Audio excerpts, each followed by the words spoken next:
What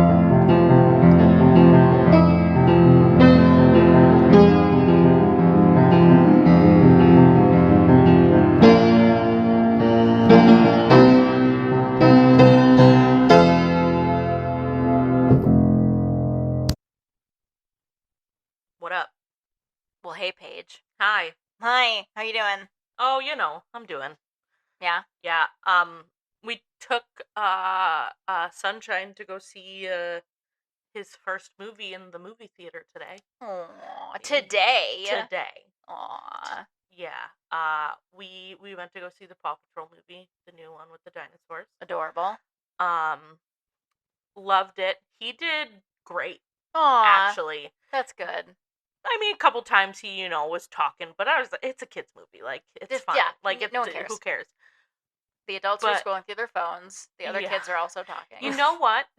As much as I do not like the Paw Patrol show or watching it with Sunshine, I they do a pretty good job on those movies. Huh, Like, I was pretty invested in this one. okay. Yeah. So, Yeah, Game Boy and I took Pop-Tart to see it last week, and what I did, I didn't catch a moment of it because I was reading the the book with the author that we're going to be oh interviewing. yeah, I was gonna ask how you were doing with that, but Pretty good, pretty good. I'm liking it. I was nervous because I was like, oh, what if I hate it and I have to not be a huge bitch? But I don't hate it. Good. I'm enjoying it. Good.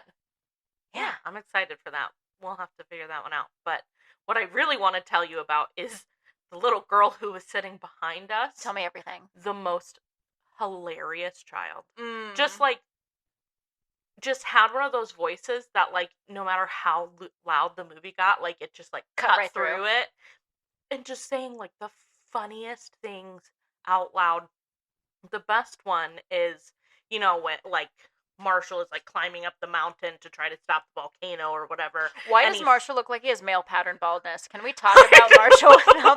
I did catch that. That's, like, the one thing I got. Sorry, continue. So he, like, falls and he's, like, laying on the ground like that.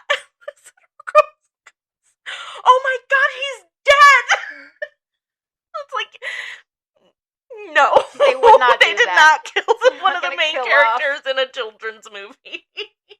Kids gotta learn sometime.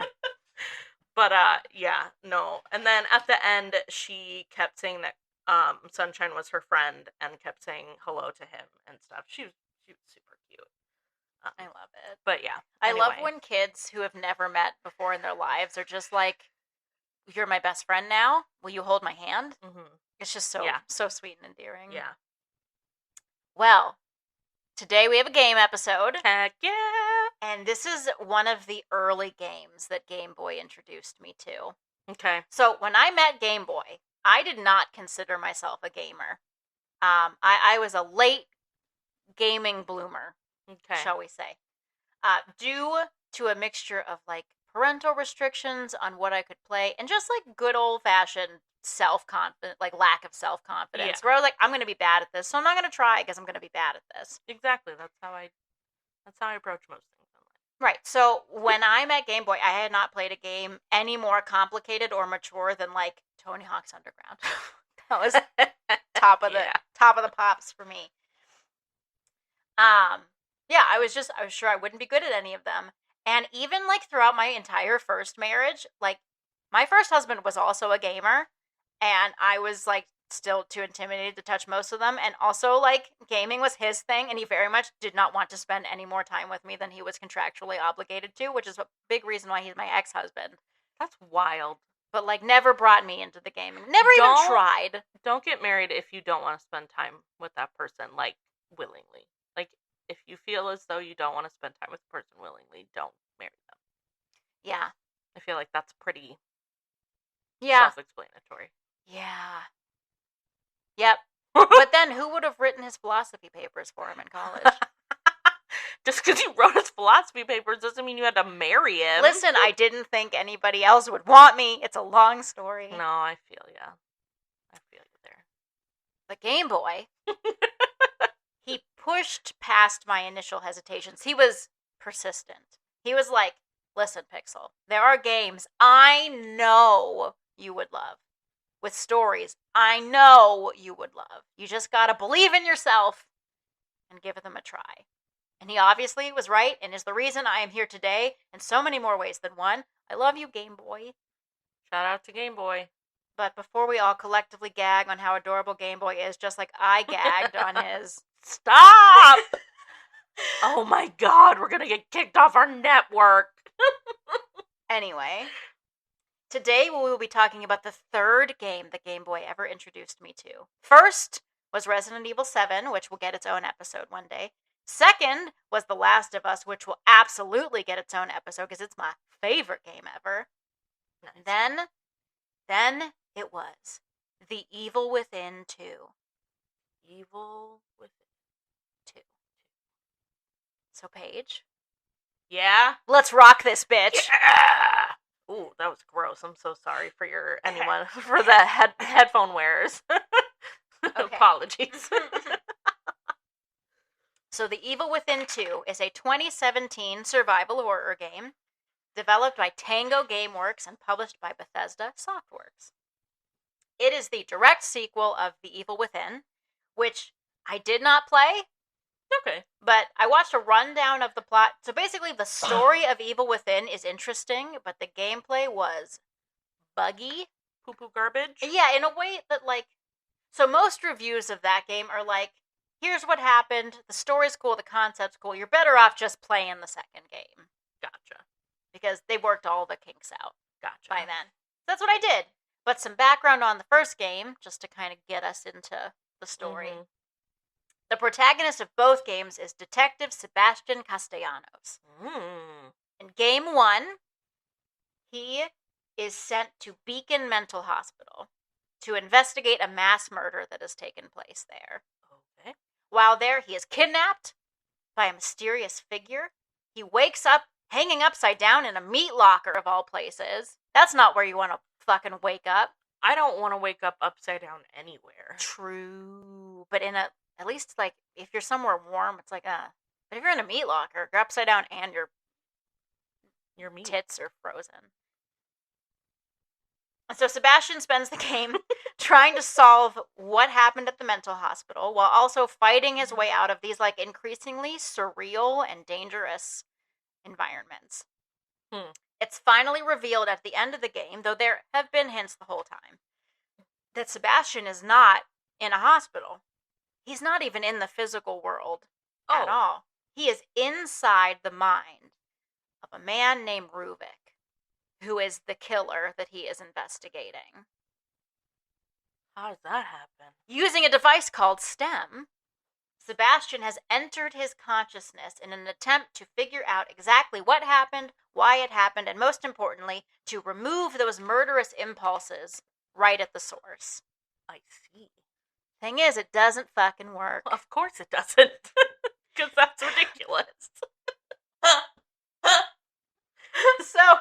So the game ends. The first game ends with Sebastian fighting Ruvik in his own mind, defeating him, being removed from STEM, and waking up in the real world, and then smashing Ruvik's brain to bits. Oh! Because fuck that guy. Well, yeah, yeah. Both games explore themes of trauma. So, real life trauma is manifested as various monsters inside of their minds. You just really love playing games where traumas become manifest and you get to murder them. I have my little foibles. I have my peccadillos. I'm just making an observation. Maybe I should try murdering my metaphorical traumas. I just feel like it's an interesting way of conceptualizing. It's for me, it's taking a traumatic thing and explaining it in a way that's it's in me, it affects me, but also it's not the totality of who I am. It is this thing that I can wrap my head around, that I can visualize, and that I can ultimately overcome. And that's also deep. Spooky monsters. Yeah. Are cool. And I feel like in a video game, I'm interested in the exploration of trauma, and I think that is the easiest way to explore something like that in a game format, is to concretize it somehow, make it a thing that you can fight, that you can interact with. What kind of monster do you think, like, a bank robbery would manifest itself as? Probably like I'm imagining like a giant, like greedy glutton monster that just like is never satisfied. Or maybe like a Wendigo kind of a thing where it's like it's constantly ravenous. I thought we were not supposed to say that name out loud. Oh shit. I didn't know that. I'm pretty sure. Fuck. It's okay. It's too late. I'm gonna die now.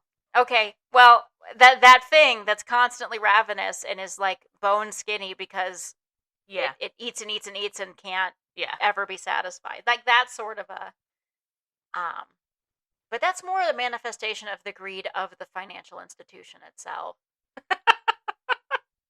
The one that I work for? Yes. Yes, precisely. Yours isn't the worst offender. There are far worse banks out there. I know. But, yes. So yeah, life trauma monsters. You shoot them with a shotgun. Perfect. The sequel takes all those themes and expands on them, because in 2, it isn't a serial killer's subconscious that you're exploring. It's your daughter's. What? Sebastian has been under the impression that his daughter Lily has been dead for the last 3 years. There was a house fire. He believes she didn't survive it. So Lily's quote-unquote death destroyed his marriage to his wife Myra. So all of that, coupled with his traumatic experience in STEM in the last game, has led Sebastian down a pretty dark path. He quit his job as a detective. He's developed a drinking problem. He's having a rough go with things. Absolutely. He's having a tough time. But one day, a woman named Julie, who works for Mobius, which is the parent company that created STEM. Okay. They're fucking umbrella. They're, like Mobius, that's an evil company's name. Exactly. Nobody creates a company doing good things and calls it Mobius. Exactly. So, Julie was in STEM with Sebastian in the first game. Okay. So anyway, she reaches out to Sebastian and she says, "Hey, so good news. Your daughter didn't actually die 3 years ago. Bad news, we kidnapped her, and her mind was used as the core of a new machine called Union. That's kind of like STEM and is powered by Lily's brain." They don't really explain like why her, what.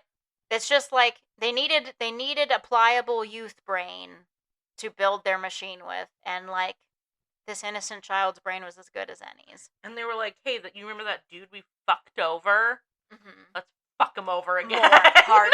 He's already ruined. He's already done for. We could ruin somebody else, or we could just go further with this. I kind of get the logic, honestly. Or we could not do any of it. Or you could just fucking stop fucking around in people's brains, right?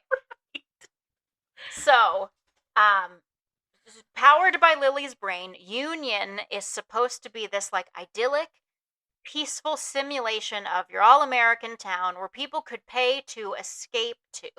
Like, so it's kind of like WALL-E or The Matrix. Like, people pay to put their subconsciouses, their consciousness into Union, while Mobius agents like keep their meat suits going topside and rake in a bunch of money.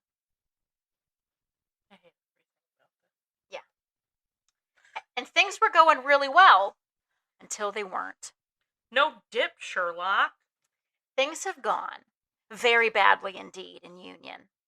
All the people that we're paying to be in there as an escape from the hardships of the real world, well, they've all been killed, or their psyches have been turned into monsters. And if you die in the simulation, my friends, you die in real life. Of course you do. Because why would anybody try to figure out how to make that not happen? Mm-hmm. Mobius tells Sebastian, "Hey man, sorry we kidnapped your kid, our bad, but we've lost all contact with her mind." So they're only telling him because they need him for something. Right? Fuck Mobius, man. They're like, actually, we know she's alive in Union somewhere because her meat suit is still going. Her heart's a pumping, her lungs are inflating and deflating. We can't find her consciousness, though. We figured you could, since you're her dad and you know her and she trusts you. And so can you just go in there and find our little cash cow? Please and thank you. So Sebastian is royally pissed. I would lit that whole place on fire.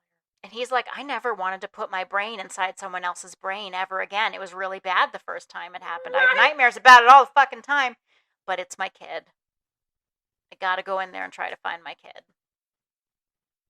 So he goes into Union. And I'm just gonna say now, this game is like stupid convoluted. The plot is just a fucking bowl of spaghetti. I'm gonna give you the highlights, but there are a lot of twisty-turny details that are confusing and entirely unnecessary. So, if you think that my summary is sloppy, it is not my fault this time. I promise you, it is the game. Sebastian is in Union, and he discovers that a serial killer named Stefano Valentini, one of my people. What the fuck are these names? This is what happens when a Japanese company is like, what are Americans called? Like, not that. Not fucking that. It's fine. Stefano Valentini. Not the most Italian person you've ever heard of in your life. Or Sebastian Castellanos. Like, that's Spanish. Is Sebastian a Spanish name, or is that like? I think so. Or there is a. I know Sebastian is a crab in the Caribbean. Under the sea. I'm gonna turn away from this path before it takes me to Cancel Town. Okay. Stefano Valentini has infiltrated Union and is the reason that things have gone tits up. Specifically, Stefano was a renowned war photographer in the real world, and he held a dark secret. He loved murdering people in visually interesting ways so that he could take pictures of it. Just like the fucking guy in Life is Strange. Oh, yeah. Let me tell you something. About that. Let me tell you something. Photographers aren't real. I am convinced from so many true crime stories, from so many works of fiction, if somebody comes up to you and says, I'm a photographer, I want to take... Run away. They're not real. Photographers don't exist. They will murder you. Yes. Don't ever trust a fucking photographer. So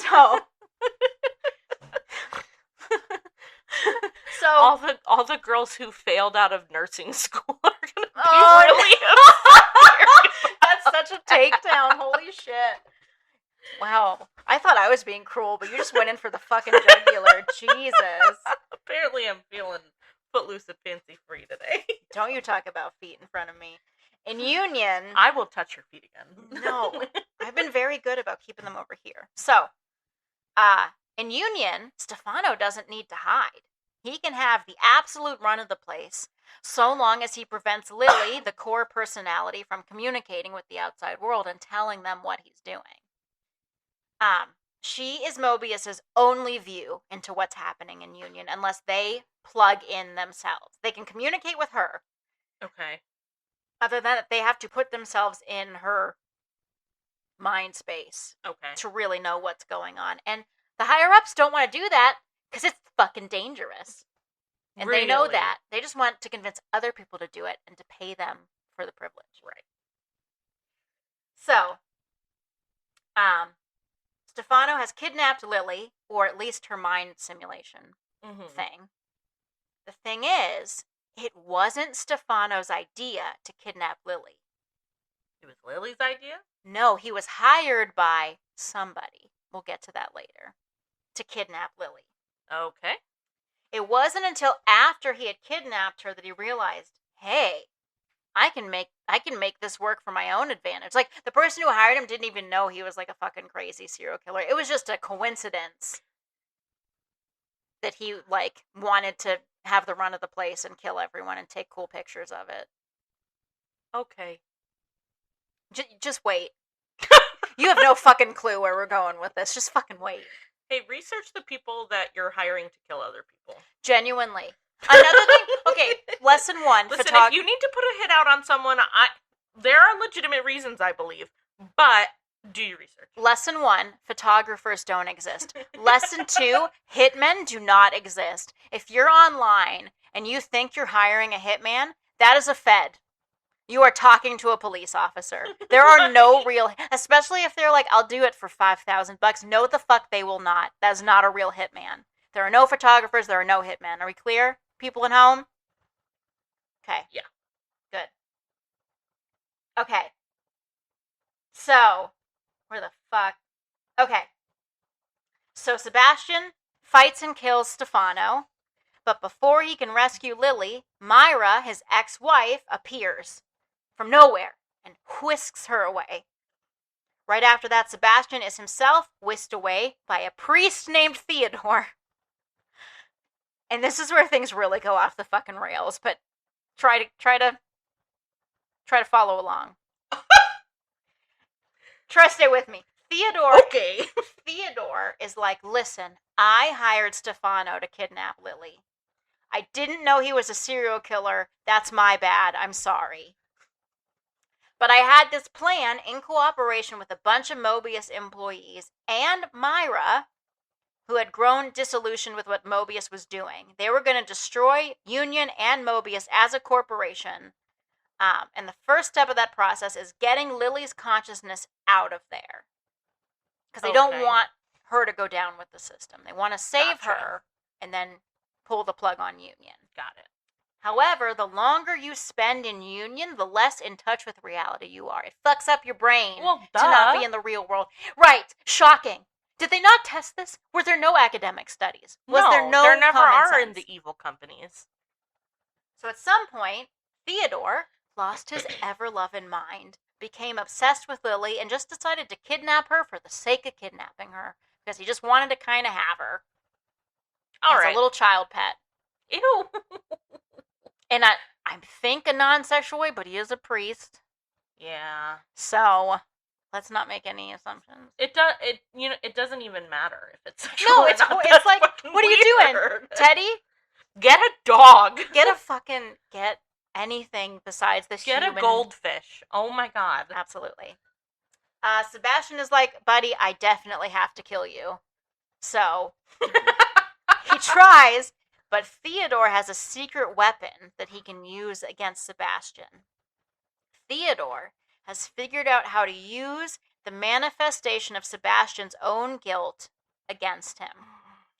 And there's a lot of cause for guilt. Not protecting Lily from being kidnapped, his marriage falling apart, abandoning his career, becoming an alcoholic. It's a lot of things to be guilty about. So Theodore wins round 1. But Sebastian goes back with some reinforcements, some buddies, and he is able to win with the help of these Mobius agents who aren't as lucky, and they all fucking die. And also his ex-wife Myra gives him a hand. Cool. But as soon as Theodore is dead, Myra is like, okay, Sebastian, get out of here. Lily and I are staying in Union forever. I know, just stay with me. I'm trying. These people stupid. Yes. So, believing that Lily had died shattered Myra's psyche completely. And now she believes that the only way to keep her safe from the dangers of the real world is to keep her locked in Union forever. Even though this place is pretty fucking dangerous and people are also dying here, but she's crazy. She doesn't. Oh my god. So she's like, no, my daughter and I will stay here forever. She is alive here and will be forever. She's also alive in the meat suit. Listen.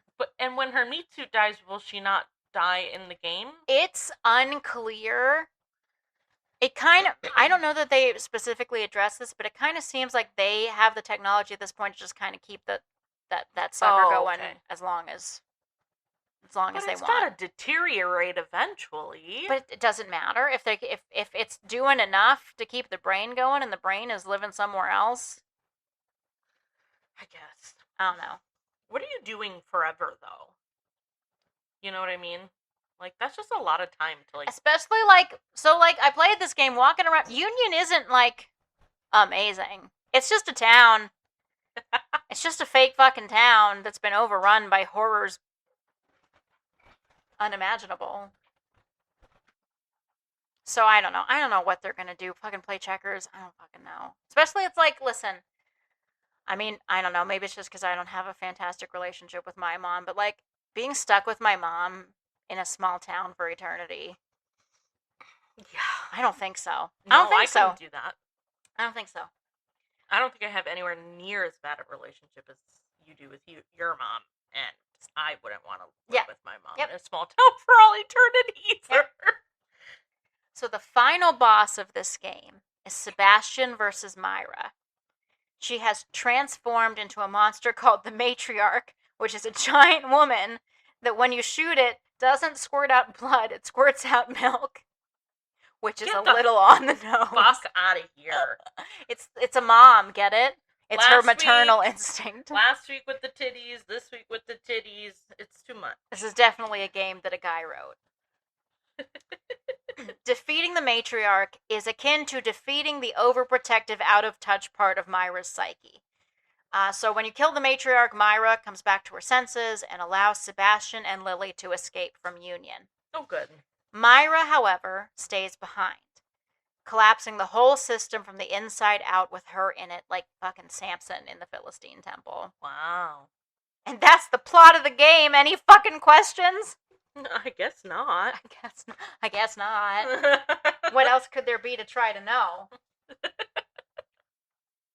My favorite part of the game is the very first... Sorry, gross. Please don't do that in front of me ever again. So, the first section inside Union, before you know what's going on and the plot ruins it, right? It's like this mini open world section where you're exploring downtown Union, you're looking around in these abandoned houses and businesses, and you break statues to get the keys that are inside of them, and you suck up green goo with a syringe, which I will explain in the gameplay section, which we will have a gameplay section this week. Are you not grateful, you pigs? Praise you swine? Lord. Oh my god. Don't call our fans swine. They're gonna stop listening. They are absolutely not. If they're here, if they're still here, they're in it. They're gonna get tired of being insulted. No, they're not. Eventually. I don't think so. Oink, oink, motherfuckers. Wow. So basically, it's just this open world part at the beginning of the game. It's just like a fun environment to explore, and it allows you to learn like how the upgrade system works and how all the different weapons work and what the enemy types are. And it's just fun. It was a fun little playground. The part where I wanted to smash the controller. Fucking Stefano Valentini. So his was the third to last boss battle. It was him, and then it was Theodore, and then it was the Matriarch. His was the hardest by far. I genuinely, at this point in the game, I got so frustrated. I was like screaming at my TV. And finally, I like threw the controller, and I went into my room, and I laid down on my bed, and I cried. Real, actual tears. And Game Boy walked in and was like, babe, are you okay? And I was like, no, I genuinely don't feel like I deserve to live. I'm so bad at this. Just put me out of my pathetic misery. The world would be better off without me. And Game Boy was like, you're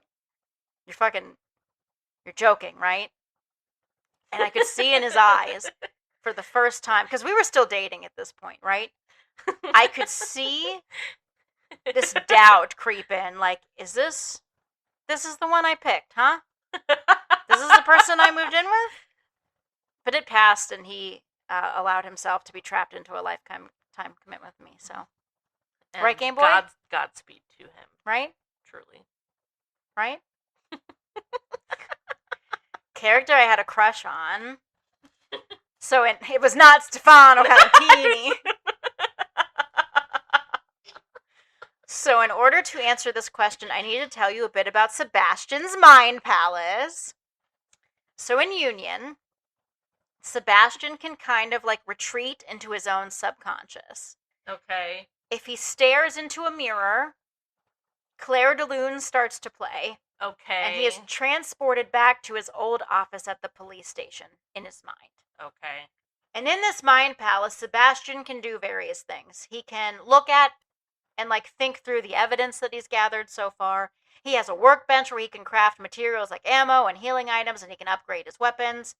And down in the basement of the police station, there is a room with a wall covered in lockers and a medical examination chair.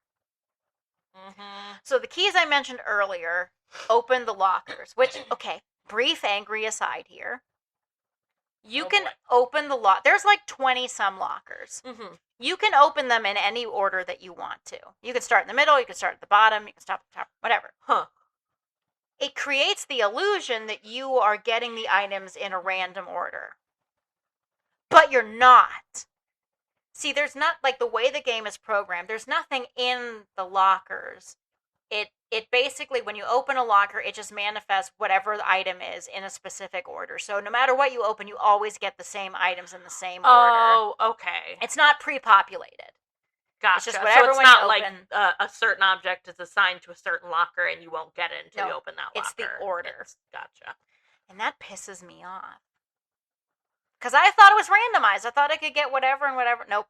But I feel like that would make it really hard to, what if you open the wrong locker and you don't have the thing that you need to keep going? My thing is, if you want to do it easy, you can open them in order. You can open them. I just don't see the point of just make it only be able to open one at a time in the same order. Listen. What? I don't know. That's what you do with the keys. And this is who you have a crush on? I'm not there lockers? yet. I'm not there yet. Let me cook. Listen, Paige. Listen, I can call up my strange addiction if you really want me to. Get you some. I don't get you some money. I don't want to fuck a locker. I don't want to be fucked by a locker. They're pointy. This is I'm bad at combinations. A genre of erotica is locker fucking? Sentient object. Yeah, I know about Chuck Tingle. Okay? I love Chuck Tingle. I do too. I appreciate it in an academic sense. I don't feel any tingles personally when I read about sentient, non-sentient interactions. Have you read any of his horror books? I love his horror books. Oh, okay. Yeah, it's bullshit. You open a locker and it doesn't matter because it's always going to be the same shit in the same order. Do you think we could get Chuck Tingle on our show? I don't think we have a chance in hell of getting Chuck Tingle on our show. He seems pretty cool. We can ask. I'm gonna at him on Threads. Yeah, do it. Chuck Tingle, come on my We have a podcast. Listen to our podcast, and he'll be like, "You are proving love is real." I'm real busy though. But you keep trotting, buckaroos. That's going to be the exact, absolutely. Okay, but yeah, these lockers, they have all manner of goodies. They have ammo, healing items, etc. The green goo. Yes. Is that who you have a crush on? No, just let me...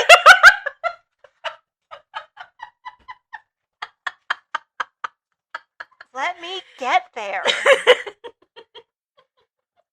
Every monster you kill spews some amount of green goo. The harder they are to kill, the more green goo they give you. Okay. Sebastian can collect the green goo in a syringe, and when you get enough of it, you can trade that green goo for upgrades to Sebastian's person. Increased health, steadier hands for shooting, faster crafting speed. There's a whole bunch of things you can upgrade. And in that basement room of Sebastian's mind palace, administering those upgrade shots and opening those lockers, is Nurse Tatiana. Nice. She's hot. She's mysterious. She's from the first game, but it's really not worth explaining how or why. That's okay. Just know that there is a reason Sebastian wants her all to himself in that basement, baby. So yeah, that's who I had a crush. And the lockers. Yeah, I mean, being thrown up against lockers, it has a really satisfying, clang to it. Mm-hmm. That's an experience I had in high school. It's not. So in a bullying. Neither. Nobody tried to hit me. Okay. Nobody tried to hit me. Did you hit someone else? No, I'm joking. I have no experience with being thrown or throwing into a locker. Oh, this is pure fantasy. This is purely me pretending that I was the sort of person in high school that had interesting encounters of a variety of sorts, violent, sexual. I wasn't interesting. No. You can ask. What's his name? What do we call him? Sound guy? Sound buddy? Sound buddy. You can ask sound buddy. I was lame. Oh, I thought you meant sound buddy a reputation for like making out on the lockers. And I was like, that doesn't sound like the sound buddy that I know. We had a stretch. I mean, I guess it could have been. I wasn't paying that close of attention. I mean, I'm gonna say no. Let me know, sound buddy, but I'm gonna say no. So, there was a stretch of lockers in my high school. So, our high school was 2 buildings, and there was a tunnel that connected the building. There were 2 tunnels that connected the buildings. One of them, there was like a bay of lockers. I wish my high school had a tunnel. It was fine. It flooded sometimes. But there was this bay of lockers in the tunnel that were senior lockers. Nobody ever, like, there was no adult supervision. The nickname for that stretch of lockers in that tunnel was Fuckville, USA. Because that was where shit got down. Was like in the tunnel, in the hallway. Because nobody was there were no camera. Nobody was fucking watching. I don't think, even if there wasn't, like, I don't think adult supervision is necessarily the thing that would be like, oh, maybe I shouldn't do this in public at my high school. Like, my school had a nickname. We were called Heroin High. There was shit that happened at Montour High School, let me tell you. Okay. And one of them was fucking up against the lockers in the tunnel. That just can't be very comfortable. I don't think you care when you're 17. I don't think you have back problems yet, for the most part. Is that pleasurable? I don't know. Maybe. It just seems like there are better ways. I'm guessing... better places. I'm guessing he was into it and she pretended to be into it because she thought she had to. Poor children. That's my take on Fuckville, USA. Alrighty. Where the hell am I? Okay, so Nurse Tatiana's hot. Yep. I'd push her up against the lockers unless she said she didn't like it, and then I would stop immediately because I respect her. Hell yeah. Consent. Gameplay mechanics. Here we are. Okay. So I just explained the upgrade system. I don't need to do that again. In many ways, this is your typical survival horror game. It is a shittier, less fun Resident Evil clone. You have weapons, you can select them by pushing whatever corresponding direction on the D-pad. You aim with L2, you shoot with R2. You got handguns and rifles and shotguns and a bow and arrow. And you got splody things. One thing that I haven't seen in other games very much is like... So, a lot of games have like your regular bow and arrow, and then you can unlock like exploding arrows and fire arrows. Yeah. This game also has like electric shock arrows and freezy arrows. Why arrows? Because you have a bow. I don't know. Right, but like, why would they choose that to be? Because it makes more sense than have. I don't know. They just did. I'm just telling you what they did. I didn't have a conversation with the game developer. I can't be like, explain to me your thought. What is your rationale? I don't know. It just seems like in a world where people are able to upload their consciousnesses like that, you'd have a more advanced weapon than a bow and arrow. That's all I'm saying. They bit off more than they could chew. They were not as creative as the world demanded that they should be. It's like, okay, have you watched any of Invincible? It's an animated... No, I haven't. Okay, there is a character in Invincible whose superpower is that she can manipulate all matter on an atomic level. Okay. That means she should be able to fucking do anything. She should be totally... All she ever fucking manages to do is like make force fields and like blast people. And it's like, you are too fucking stupid. You don't fucking deserve the power you have because you have no creativity. Yeah. This game is like the equivalent of Adam Eve. It's like you made a world where anything could happen. And you made a bow and arrow that can do various shit. Exactly. I'm sorry. What is that? But Get the developer on the phone. Like, don't you know them personally? I don't. To be fair, they're listening, though. To be fair, I will tag them. The environments of this game are really cool. Okay. Like, they do some neat stuff with, like, the dream-like surreal. Mm-hmm. Like, especially when you go find Stefano. And he has, like, all of his, like, murder pictures are hanging up in, like, this, like, his, like, little mine castle situation. And, like, I don't know. There's, like, a forest in the middle of a house. It's cool. Okay. It's cool. It looks cool. Okay. I believe you. Yeah. So you got all your weapons. You have a little, like, communication device that shows you where certain objectives are. You can, like, tells you what direction to go. Okay. Monsters give you the green goo when you kill them. That's nice. You've got safe rooms that are both literally safe from monsters and are also places where you can save the game. Okay. Also, every safe room has a coffee maker. To give you energies? Drinking the coffee is a full heal. So you drink the coffee, and then, like... I like the way you say coffee. Now I'm all self-conscious. I feel like I can't say it. The coffee. No, don't... I said I liked it! So he has to turn on the hot drinking machine. So he hits the button. Sorry. I'm so self-conscious now, I feel like I don't know how to move my mouth. You hit the button. It starts brewing, and it takes time. What is it brewing? Coffee.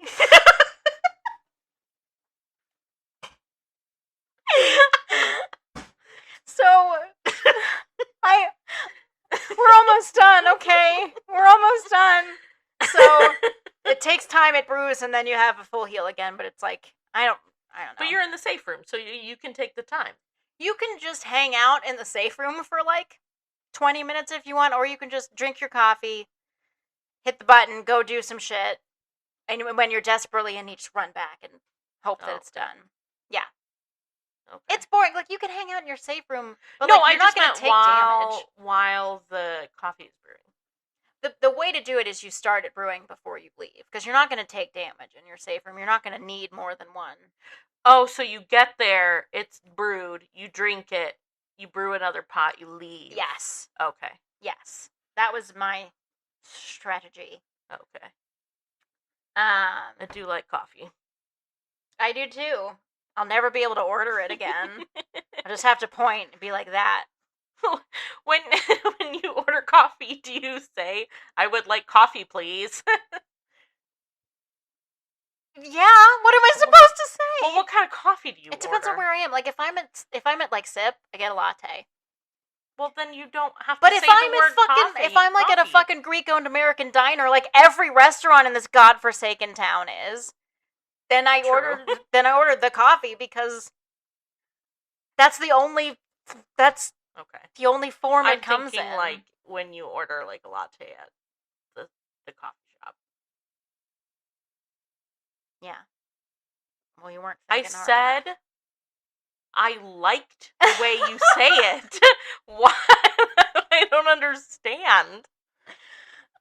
It's like when somebody asks you like what side of your mouth you chew on, and then it's like, I don't know, and I can't know because I'm thinking about it now.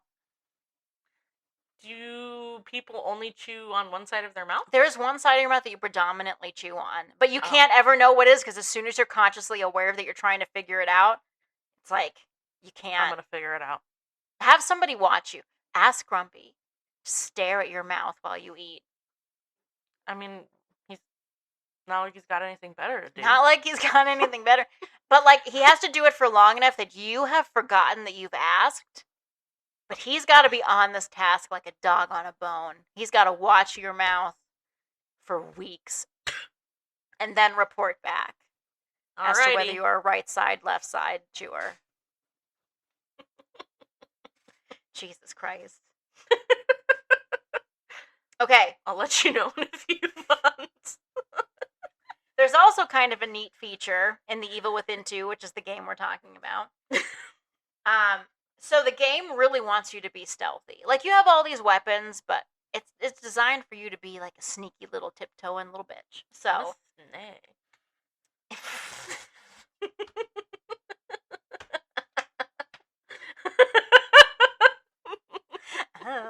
I'm a sneaky snake. I just want to get through this. I'm not even drinking this episode. I know. What the So, I've been up since fucking 5 in the morning. I just want to get through this. Oh, so sorry. It's all good. So, like, if a monster is nearby, this little eyeball appears on the top of the screen. And if the monster doesn't know where you are, the eyeball just kind of, like, looks back and forth. Oh. But the minute the monster spots you or is aware that you're there, the eye, like, it's all wide and stares straight ahead at you. Okay. And it's creepy. Yeah. And, like, man, seeing that eye go, like, from nothing to, like, wide is panic-inducing. But it's also helpful. It's like, okay, now I know I need to get out of here and start shooting. Yeah. I've been spotted. That's very helpful, but also terrifying. Mm-hmm. I will say, one of the dumbest things about Evil Within 2, aside from the plot, is what it calls its difficulties. Oh, no. So this game has 5 difficulties. Holy cow. That's a lot. It's even dumber than you think. There's casual, survival, nightmare, classic, and Akumu. I know. They translated all of them, and the last one, they're just like, you know what? We're tired. We're done. It's just Akumu. What is... We'll get there. We'll get there. So when I played this game, I played it on classic mode because usually classic means like normal. Normal, yeah. Not here though. You're gonna wake up my child. So this game was so incredibly frustrating to play through, especially for a noob, which I definitely was at the time, because I played it on the wrong difficulty. I'll get into it. But, like, honestly, it was ultimately good for me because, like, it was sink or swim. It was fight or die. I became a much better gamer through playing this game because I fucking had to. Hell yeah. To make it. But casual, which I assumed was easy mode, is normal mode. There is no easy mode. The easiest version of the game is what the game maker says, like, really everyone should just play it on this mode. Why even make other ones then? Listen. There is no easy mode. The first normal is as easy as it gets, called casual, which casual means easy in my mind. Yeah. No. Survival is a little bit harder than casual. Nightmare is harder still. Classic is basically the same as Nightmare, except there are fewer save points and fewer resources like weapons and healing. So it's a little bit harder. But, like, the monsters don't die. They don't do any more damage. They aren't any harder to kill. So, basically, classic is hard mode. Okay. I played it on hard mode thinking it was normal mode because it's called fucking classic. Yeah. And then Akumu is one-hit kill mode. No matter what it is, if you get hit by anything, you are dead. Why would that That's for exist? insane. That is for insane gamer boys that cannot get it up unless they like feel like they have slain the dragon. Like they have to punish themselves because when they overcome this fake thing, because they will never overcome a real challenge in their pathetic lives, but they have to kill this fake monster and then go have mediocre sex with their partners who are pretending to be somewhere else. That's how this works. Maybe by themselves. Oh, lots of I'm giving them the benefit of the doubt. By themselves. Mediocre sex by them. Man, don't you hate it? Don't you hate it? When you're trying to treat yourself to a nice time, but it just ends up not going the way that you. Yeah, it's like, oh geez. It's a bummer. It's a bummer. Yeah, so it was really hard, but I fucking did it, bitches. Hell yeah. Mm-hmm. And I didn't even I played this game before we had this podcast. I did it for me. I did it for me. So this game isn't amazing, and its plot is insanity. Which is honestly frustrating because I feel like the concept could be really good if it was in the hands of somebody that had the creativity and knew what to do with it. Entering someone's subconscious to do battle against the evil within is a cool idea. It has been executed in other mediums. Like, for example, there's a horror movie called Vacancy that plays with this concept really well. But this just, it got so complicated and so up its own ass. And it introduced too many twists and too many characters. Like, the whole Theodore character and that whole storyline, completely fucking unnecessary. Didn't add a thing. Just have Stefano kidnap Lily for his own reasons. Right. Why did we need to add another layer? It was stupid. And then have Myra do her crazy grieving mom shit. Theodore adds nothing except padding. Nothing except more time and another environment and whatever. Right. Pointless. The gameplay's fine. It doesn't break any new ground. It's just a fun, creepy way to pass the time. And I give it like a 6.5. Okay. It's fine. I learned that on the pain scale, 6 is really high. Is it? Apparently. Yeah. Doesn't it top out at 10? Yeah. Okay. So, this is totally off topic, but I want to tell this story. Okay. I had my tubes removed. I had surgery to remove my tubes. Not this last February, but the one before. Anyway, so I get out of surgery, and they asked me what my pain was like. There was no pain chart in the room, so I don't know. I've never been in a situation where I've really needed this. Like, this is the first time I've ever had surgery, anything. And so I'm thinking, like, you know what? I'm uncomfortable. It hurts a little bit. You know, I could maybe use some ibuprofen. So I'm thinking a little bit more than halfway. A 6 out of 10. That's a D. No, that's an F. No, I think that, like, the baseline is supposed to be 0. I know, but first of all, waking up from general anesthesia. I know. You're not in your best way. I get it. And so I say 6. Because I'm, like, a little over halfway. That's, like, nothing. A little over halfway. Life is constant torment. I'm in a little bit more torment than baseline. Give me an Advil. And they were like, okay, get the fentanyl. If I had $1, I love that. Get the fentanyl. I don't think I don't remember if that's what they said. They might have said, okay, we're going to give you some fentanyl. Get the fentanyl. Hit the fentanyl. It would be amazing, and it's, like, in such poor taste given, like, where we are. And but, like, if we could, like, sell merch that just was, like, get the fentanyl on a t-shirt or on a hat. But it would not go over well in the real world. So they say that as they're, like, gonna go put it in my IV, and I flip the fuck out because I'm like, no, you're not giving me fentanyl. You're not gonna kill me. That kills people. It's not.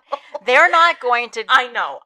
And they told me that. They were like, it's a very small dose and you're in a controlled environment. It was okay. But for me, somebody who has anxiety, anytime they take a medication they've never had before, they should have just not said anything and sent you on a trip.